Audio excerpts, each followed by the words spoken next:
तो हेलो मेरे दोस्तों, welcome back to the science with Harshad Barot channel. मैं हूं आपके प्यारे हर्षल भैया, आपका ऐसे दोस्त जैसे टीचर जो साइंस को बोरिंग सब्जेक्ट से उठा के मीम बना देते हैं भाई। तो आज हम शुरू करने वाले क्लास 10th साइंस का एक ऐसा चैप्टर जिसमें तुम वो हर चीज है भाई, हर ऐसी चीज है जो आप लोग रोज करते हो लेकिन समझते नहीं हो, जैसे खाना खाना, सांस लेना, ब्लड का घूमना और तुम्हारी पैरी पॉटी करना भी। हाँ भाई, तुमने सही समझा, थंबनेल भी देख लिया होगा। क्लास 10th का चैप्टर 5 आ गया है, लाइफ प्रोसेस चैप्टर। बड़ा मजा आएगा इस चैप्टर में आप लोगों को, बस साथ में बने रहो। एग्जामिनेशन के सारे इंपॉर्टेंट चीजें तुम लोगों को आज मैं इस चैप्टर में बताने वाला हूँ। तो भाई, जिंदगी ना मिलेगी दोबारा, पर सीबीएसई का लाइफ प्रोसेस चैप्टर जरूर मिलेगा दोबारा अगर तुमने फेल हो गए एग्जामिनेशन में। तो आज हम पढ़ेंगे वो प्रोसेसेस जो आपको जिंदा रहने के लिए जरूरी होती है। और प्रॉमिस, ये लेक्चर इतना मजेदार होगा ना कि भाई स्टमक में एंजाइम्स नहीं, हंसी की लहर दौड़ उठेगी। तो चलो अपन शुरू करते हैं भाई इस चैप्टर को। तो भाई कुछ प्रकार की लाइफ प्रोसेस देखते हैं, न्यूट्रिशन, रेस्पिरेशन, ट्रांसपोर्टेशन और एक्सक्रीशन। सर ये सब क्या है भाई? अभी बताता हूँ, रुको। अगर कोई बंदा खाना नहीं खा रहा मान लो, सांस नहीं ले रहा मान लो, भाई उसके अंदर ब्लड नहीं घूम रहा, तो मुझे एक बात बताओ, या तो वो ज़ॉम्बी है या फिर बोर्ड एग्जाम का विक्टिम, जैसे थोड़े टाइम में तुम लोग भी होने वाले हो अगर इस चैप्टर को नहीं पढ़ा। तो सोच लो कितना इंपॉर्टेंट टॉपिक है ये। तो सबसे पहली चीज लाइफ प्रोसेस होती है न्यूट्रिशन में। भाई न्यूट्रिशन क्या होता है भाई? दो टाइप के, एक ऑटोट्रॉपिक और एक हेटरोट्रॉपिक। तो सबसे पहले समझते हैं भाई ऑटोट्रॉपिक न्यूट्रिशन क्या होता है। अब भाई ऑटोट्रॉपिक न्यूट्रिशन होता है ज्यादातर प्लांट्स में। ऑटो मतलब ऑटोमेटिक काम होता है। प्लांट्स का भाई सिंपल सा रूल है, हम भाई खुद का खाना खुद बनाएंगे। हमको कोई स्विगी जोमेटो नहीं चाहिए, हमको चाहिए बस सनलाइट और कॉन्फिडेंस। और इसी प्रोसेस को नाम दिया गया, खुद के खाना बनाने की प्रोसेस को, फोटोसिंथेसिस। क्या कहा सर आपने? फोटोसिंथेसिस। भाई प्लांट्स खुद का खाना खुद बनाते हैं, किसी और पे डिपेंडेंट नहीं है कि भाई जाके बाहर जाके उनसे खाना मांग ले, खिलाओ हमको एप्पल दो हम खा लेंगे, जैसे हम करते हैं ना, वैसा प्लांट नहीं करता। ठीक है, अब आगे समझते हैं अपन। हाँ तो भाई फोटोसिंथेसिस, इसमें सिंपल सी एक लाइन देख लो, ये CO2 मतलब carbon dioxide, H2O plus sunlight plus chlorophyll मिलके बनाते हैं ग्लूकोज और ऑक्सीजन। ये वही ऑक्सीजन है जो प्लांट छोड़ता है और हम अंदर की तरफ ले लेते हैं। और हम अंदर से क्या छोड़ते हैं? Carbon dioxide. और ये कौन लेता है भाई? प्लांट लेता है। सर प्लांट का कौन सा पार्ट लेता है? तो आसान भाषा में भाई, हमारे द्वारा छोड़ी गई कार्बन डाइऑक्साइड प्लांट के स्टोमेटा के अंदर जाती है।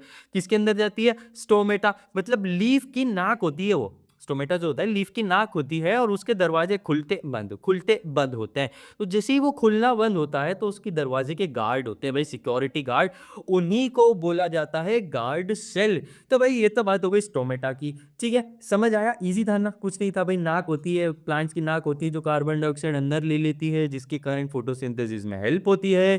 फोटोसिंथेसिस से प्लांट क्या बना रहा है? ग्लूकोज और ऑक्सीजन बना रहा है। ग्लूकोज का फॉर्मूला स्क्रीन के ऊपर आपको दिख ही रहा होगा भाई, C6H12O6, CHO 6 12 6, याद रखना CHO 6 12 6, यही होता है भाई। अब एक छोटी सी चीज और समझ लो, क्लोरोफिल। भाई ये ग्रीन कलर का मैजिशियन होता है जो सनलाइट को ग्लूकोज में कन्वर्ट कर देता है। मतलब फोटोसिंथेसिस का डीजे स्नेक है ये। बहुत जरूरी है भाई, सनलाइट को क्या करा इसने? ग्लूकोज में कन्वर्ट कर दिया। तो ये तो बात हो गई ऑटोट्रोपिक न्यूट्रिशन की। अब हम जैसे फूडी लोगों की बात करते हैं भाई, हम लोग तो खाएंगे मोमो, ये खाएंगे स्पेगेटी, आजकल तो माचा का चला है भाई।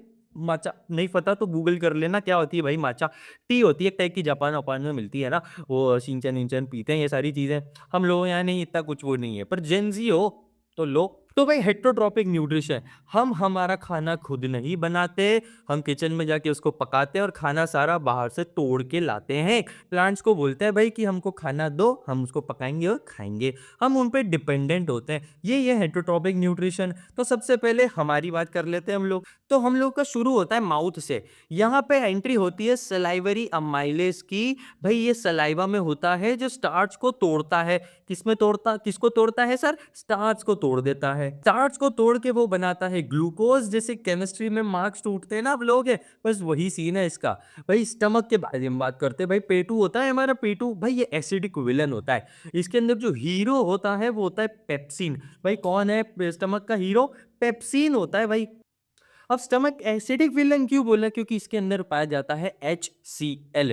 भाई HCl एक ऐसा एसिड होता है ना जो सारे बैक्टीरियाज वायरस को बॉडी के अंदर खत्म कर देता है। और बहुत सारी डिटेल है इस HCl की, लेकिन वो तुम्हारे इतने काम की नहीं है। तो जितना बताया एसिड बहुत स्ट्रांग होता है, उतना ध्यान रखो HCl स्टमक के अंदर निकलता है।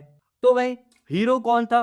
पेप्सिन। भाई ये क्या होता है भाई, साथ में मिलके प्रोटीन्स की धुलाई कर देते हैं भाई, प्रोटीन को ब्रेक डाउन करते हैं और बॉडी के लिए काम में चीजों को ले लेते हैं। अब भाई थोड़ी सी स्मॉल इंटेस्टाइन की तरफ आगे बढ़ते हैं। डायग्राम तुमको स्क्रीन पे दिख गया होगा भाई। पेनक्रियास नाम सुना हो तुमने कभी? भाई पेनक्रियास के एंजाइम्स प्लस लिवर का बाइल जूस एक ड्रीम टीम होता है। तो बाइल जूस जो होता है ना भाई, वो फैट्स को ब्रेक डाउन करता है, वो निकलता है लिवर में से बढ़िया तरीके से। ठीक है, तो भाई ये थी अपने डाइजेशन की बात। अपन खाना खाते हैं, उसको डाइजेस्ट करते हैं, स्मॉल इंटेस्टाइन उसको एब्जॉर्ब कर लेता है, और वो जैसे ही एब्जॉर्ब करता है वो ब्लड वेसल्स के थ्रू सारा खाना बॉडी के अंदर चला जाता है और बॉडी में उसका यूज हो जाता है। और खाना जाता है सिंपलर फॉर्म में। हम खाते कॉम्प्लेक्स हैं और बॉडी में यूज होता है सिंपल फॉर्म, मतलब हर चीज ब्रेक डाउन होती है। यही होता है डाइजेशन का काम। तो भाई हम ऐसे ही बाहर से खाना खाते हैं और उसको डाइजेस्ट करते हैं, और वो सारा खाना बॉडी के अंदर इंटेस्टाइन पहुंचा देती है। और जो वेस्ट मटेरियल होता है वो लार्ज इंटेस्टाइन से घूम के एनस के थ्रू बाहर हो जाता है। बस यही है डाइजेशन की easy easy PG TG process. Okay, आगे बढ़ते हैं थोड़ा सा रेस्पिरेशन की तरफ। रेस्पिरेशन में ना ग्लूकोज की तोड़फोड़ करती है। तो ये होता है ग्लूकोज प्लस ऑक्सीजन जब मिलते हैं तो साथ में बनाते हैं कार्बन डाइऑक्साइड H2O और ATP। सर ये ATP क्या बोले आप? भाई ऑक्सीजन आई, ग्लूकोज पटा और एनर्जी बन गई। भाई ये एनर्जी जो होती है ना, यही होता है एटीपी। फुल फॉर्म होता है एडिनोसाइन ट्राई फॉस्फेट। ध्यान रखना भाई, एनर्जी बन रही है। क्या बन रही है? ग्लूकोज क्या बना रहा है भाई? एनर्जी बना के दे रहा है। उस एनर्जी को क्या नाम दे दिया? एटीपी, जो सारे फंक्शंस करने में हेल्प करता है। बेसिकली रेस्पिरेशन के दो टाइप होते हैं, एक होता है एरोबिक, एक होता है अनएरोबिक। अब बेसिकली रेस्पिरेशन के दो टाइप होते हैं। तो पहला होता है एरोबिक, जिसमें ऑक्सीजन होती है और फुल एनर्जी मिलती है। एक होता है एनएरोबिक, भाई इसमें ऑक्सीजन की जरूरत नहीं पड़ती है, पर इसमें एनर्जी भी कम रहती है और बहुत दर्द होता है भाई, बहुत थकान हो जाती है। जब ऑक्सीजन नहीं होगा तो थकान तो होगी ना, यही प्रॉब्लम है भाई। तो रेस्पिरेटरी सिस्टम को थोड़ा सा समझते हैं हमारे ह्यूमंस के अंदर का। सबसे पहले आती है नाक, नाक के बाद आता है भाई फेरिंग्स, उसके बाद आता है ट्रैकिया, जहां से लंग्स की तरफ जाती है हवा, और वो ट्रैकिया नीचे जाके दो पार्ट्स में टूट रहा है। भाई दिख रहा है दो पार्ट्स में टूटता, उसको बोला जाता है ब्रोंकाई। भाई क्या बोला? ब्रोंकाई। तो एक ब्रोंकाई लेफ्ट लंग में गया और एक ब्रोंकाई राइट लंग में चला जाता है। अब वो राइट लंग और लेफ्ट लंग में जाने के बाद भी ना छोटे छोटे पीसेस में टूटता है, उसको कहा जाता है, क्या कहा जाता है सर? ब्रोंकियोल। और ब्रोंकियोल के ऊपर होते हैं छोटू छोटू पाउच। क्या होते हैं भाई? छोटे छोटे पाउच, जिनको नाम दिया गया एल्वियोलाई। ये होते हैं मेन गैसियस एक्सचेंज करने वाले पार्ट्स। तो भाई ये तो हुई रेस्पिरेशन की बात। तो आओ चलो थोड़ा ट्रांसपोर्टेशन भी समझते हैं। ह्यूमन बॉडी का अमेजॉन डिलीवरी सिस्टम होता है, इसी को कहते हैं सर्कुलेटरी सिस्टम। मतलब बॉडी में सारा माल इधर से उधर भेजने का काम यही सर्कुलेशन करता है। तो चलो सबसे पहले प्यारी सी छुटकू सी दिल की बात जान लेते हैं कि दिल में होता क्या है और दिल काम कैसे करता है। तो आओ हर्षल भैया के चैनल पे आप आ गए हो, अब थोड़ी सी दिल की बातें भी कर लेते हैं अपन। भाई हार्ट के होते हैं चार चेम्बर, दो एट्रियम होते हैं, ऊपर के गेस्ट रूम बोल सकते हो तुम इनको, और दो वेंट्रिकल होते हैं, ये होते हैं नीचे की डिलीवरी रूम, ये सब बाहर भेजने का काम करते हैं। तो एट्रियम मतलब आने वाली जगह और वेंट्रिकल मतलब जाने वाली जगह। अब बात करते हैं अपन थोड़ी सी आर्टरीज और वेन्स की। भाई आर्टरीज और वेन मतलब नसें जिनमें ब्लड दौड़ता है, ब्लड हार्ट में आता है और हार्ट से जाता है। तो दो चीजें होती है भाई, एक होती है आर्टरी और एक होती है वेन। तो चलो इनको थोड़ा सा समझते हैं क्या है ये। तो भाई आर्टरी होती है जो ऑक्सीजन लेके जाती है, एकदम फास्ट एंड फ्यूरियस सारा ऑक्सीजन लेके जाती है हार्ट से बाहर की तरफ। और वेन्स जो होती है वो कार्बन डाइऑक्साइड को वापस लाती है, चाहे वो बॉडी से हो। अब लंग्स और ऑक्सीजन की एक्सचेंज की थोड़ी सी बात कर लेते हैं। लंग्स में एल्वियोलाई होती है, छोटे छोटे पाउच या बलून, मैंने जैसा तुम लोगों को बताया था, जहां ऑक्सीजन और कार्बन डाइऑक्साइड का एक्सचेंज होता है। हार्ट कार्बन डाइऑक्साइड देता है, बोले भाई इसको बॉडी से बाहर निकाल दे, तो लंग्स बोलता है कि भाई हाँ चलो ठीक है, मैंने तो ऑक्सीजन ली, वो तू रख ले। तो ऑक्सीजन वाला ब्लड वापस किसके अंदर आता है? हार्ट के अंदर, फिर हार्ट बोलता है चलो बढ़िया ऑक्सीजन वाला ब्लड दिया है तुमने मेरे को, मैं इसको वापस बॉडी के अंदर छोड़ देता हूँ। फिर वापस से बॉडी बोलती है चलो ऑक्सीजन हमने रख ली, कार्बन डाइऑक्साइड वापस बाहर भेज दो। फिर ब्लड वापस हार्ट के पास आया, बोला कार्बन डाइऑक्साइड ले भाई, हमारे कोई काम की नहीं है बॉडी के। तो हार्ट ने बोला ले लंग्स वापस कार्बन डाइऑक्साइड लेके आए हो। भाई यही प्रोसेस रिपीट पे चलती रहती है। तो लंग्स और हार्ट का एक बहुत गहरा रिश्ता है। कितना गहरा भाई, बहुत ज्यादा गहरा। और दो इंपॉर्टेंट चीजें भाई एग्जामिनेशन के लिए, बोर्ड एग्जामिनेशन के लिए भाई बहुत इंपॉर्टेंट चीजें आपको बताने जा रहा हूं। कभी कभी पूछ लिए जाते हैं, वैसे मोस्टली मैंने देखा एग्जामिनेशन में ये दो नाम। एक होता है लिम्फ भाई, और चलो सबसे पहले समझते हैं कि लिम्फ क्या होता है। तो भाई लिम्फ होता है ब्लड का under cover agent, white colour का होता है। और ये होता है भाई, तुम मान के चलो ना, बॉडी का इम्यूनिटी का जेम्स बॉन्ड। मतलब बॉडी की सारी इम्यूनिटी यही लेके जाता है, व्हाइट कलर में जाता है। ठीक है, उसके बाद एक और चीज होती है भाई प्लेटलेट। तो आप प्लेटलेट समझते हैं भाई, प्लेटलेट का काम ना सीमेंट जैसा होता है। बॉडी में कुछ टूट फूट जाए है ना, इधर उधर कट कूट लग जाते हैं हम लोगों को, तो वहां आके भाई सीमेंट जैसा जमा हो जाता है। मान लो भाई हाथ यहाँ से कट गया, और फिर मैंने उस पर आके बोला कि भाई मेरा हाथ तो कट गया, इसको दवाई गोली लगा देते हैं। लेकिन दवाई से जो वो चिपकता है ना भाई, जो स्केच चिपक जाती है, जो सीमेंटीकरण का काम होता है, जो सीमेंट यहाँ पे लग जाता है, वही होते हैं प्लेटलेट्स। तो काटाकुटी में अगर आपको हेल्प चाहिए तो वो काटाकुटी में आपको सुधारेंगे कौन? प्लेटलेट्स सुधारेंगे भाई। ये प्लेटलेट्स का काम होता है। तो ये सब ब्लड के अंदर पाए जाते हैं। ठीक है, आगे बढ़ते हैं भाई। प्लांट्स में भी ट्रांसपोर्टेशन होता है सर? टाइम में प्लांट्स में? हाँ भाई, प्लांट्स में फूड और वाटर का ट्रांसपोर्ट नहीं करना है तुम लोगों को। प्लांट में कैसे फूड इधर से उधर जाएगा, या जो अपने वाटर होता है वो नीचे से ऊपर की तरफ जाता है, ये सब तुमको जाइलम फ्लोएम में मैंने मेरे एक शॉर्ट वीडियो में बता रखा है। और चलो एक बार और बता देता हूँ, ट्रांसपोर्टेशन इन प्लांट की बात कर लेते हैं।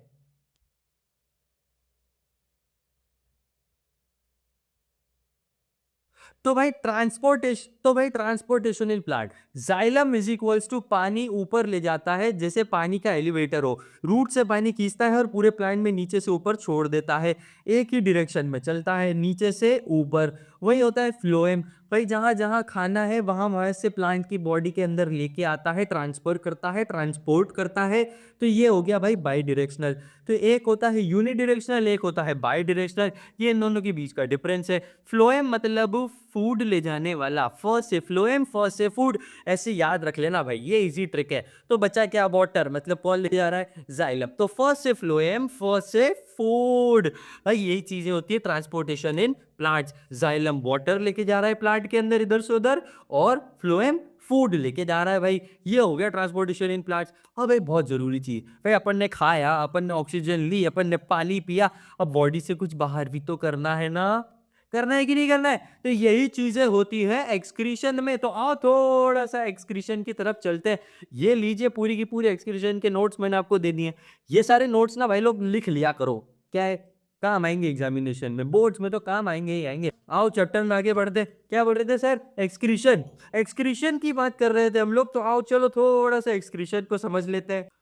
तो भाई खाना खाया, एनर्जी ले ली, अब बचा क्या? कचरा बचा बॉडी के अंदर, और इसको करना है अपने को बाहर। भाई बाहर निकालना भी तो जरूरी, वरना बॉडी में पड़ा पड़ा खराब हो जाएगा। तो उसके लिए हमारे पास होती है किडनी सिस्टम। किडनीज होती है बॉडी के डस्टबिन फिल्टर किडनी के पास। ठीक है, ये भाई ब्लड को साफ करते हैं। तो इनमें होता है यूरेटर, एक पाइप होती है भाई। एक होता है यूरिनरी ब्लैडर, ये होता है हमारा वाटर टैंक। एक होता है यूरेथ्रा, ये होता है दरवाजा, जहां से सारा का सारा पानी बॉडी से निकल के बाहर निकल जाता है। तो किडनी का तो मेन यही काम हो गया, फिल्टर करने का। और फिल्टर के लिए किडनी के पास होते हैं नेफ्रॉन। से क्या बोला? नेफ्रॉन होते हैं भाई filtration unit of kidney. Nephron का काम मेजरली फिल्ट्रेशन का काम होता है। ठीक है भाई, ये लाखों में होते हैं। कितने? लाखों में होते हैं भाई शरीर के अंदर, अपनी सॉरी किडनीज के अंदर, जो पानी को फिल्टर करते हैं, ब्लड को भी क्लीन करते हैं। ठीक है, तो मेन काम तो इनका ये हो जाता है। तो तुम लोग इसको किडनी का मिनी फिल्ट्रेशन प्लांट बोल सकते हो भाई, है ना। एक नेफ्रॉन ब्लड फिल्टर करता है भाई, ब्लड और पानी, मतलब पानी को बॉडी से निकाल देता है और ब्लड को साफ कर देता है। आगे तुम्हारे बुक में एक एक्स्ट्रा टॉपिक दिया है हीमोडायलिसिस, यानी आर्टिफिशियल किडनी वाला। तो भाई अपन थोड़ा सा ये समझ लेते हैं।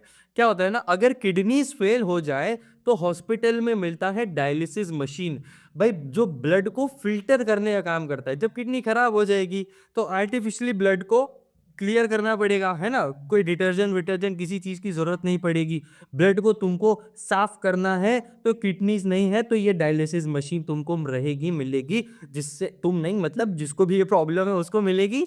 तो भाई हीमोडायलिसिस का सिस्टम यही होता है, ज़्यादा कुछ ऐसे खास नहीं है। तो मैं बुक में दिया है तो मैंने सोचा चलो एक्सप्लेन कर देता हूँ। ओके, तो आगे बढ़ते हैं भाई। प्लांट्स में भी एक्सक्रीशन होता है। प्लांट्स में जब एक्सेस वाटर बढ़ जाता है तो लीव्स के थ्रू ट्रांसपीरेशन की प्रोसेस होती है। ट्रांसपीरेशन के बाद गम्स और रेजिन्स की बात करते हैं। ट्री का एक्सपायर्ड मटेरियल होता है ये। ऑक्सीजन होता है भाई, ये भी प्लांट के कोई काम का नहीं होता। तो जब प्लांट उसको ग्लूकोज के साथ बना देता है, याद है फोटोसिंथेसिस में पढ़ाया था, ग्लूकोज के साथ बना देता है और प्लांट अपने मतलब प्लांट उसको स्टोमेटा के थ्रू बाहर कर देता है। ये सब अपन ने पढ़ा था, गार्ड्स है, स्टोमेटा और ये सारी चीजें, है ना?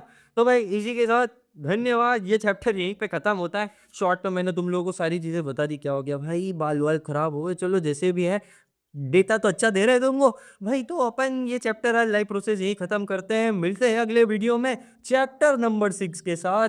चैप्टर नंबर 6 अगर तुमको पढ़ने की इच्छा हो तो मेरे को कमेंट सेक्शन में लिख दो भाई। और रिप्रोडक्शन ऑलरेडी चैनल पे डला हुआ है, ठीक है? रिप्रोडक्शन इन ऑर्गेनिजम्स वाला तो मैं उसके लिए एक अलग से उद्गम बैच का वीडियो, क्विक सीरीज का वीडियो कैसे ही लाऊं, वो तो ऑलरेडी है ना? तो रिप्रोडक्शन वाला देख लेना तुम जाके।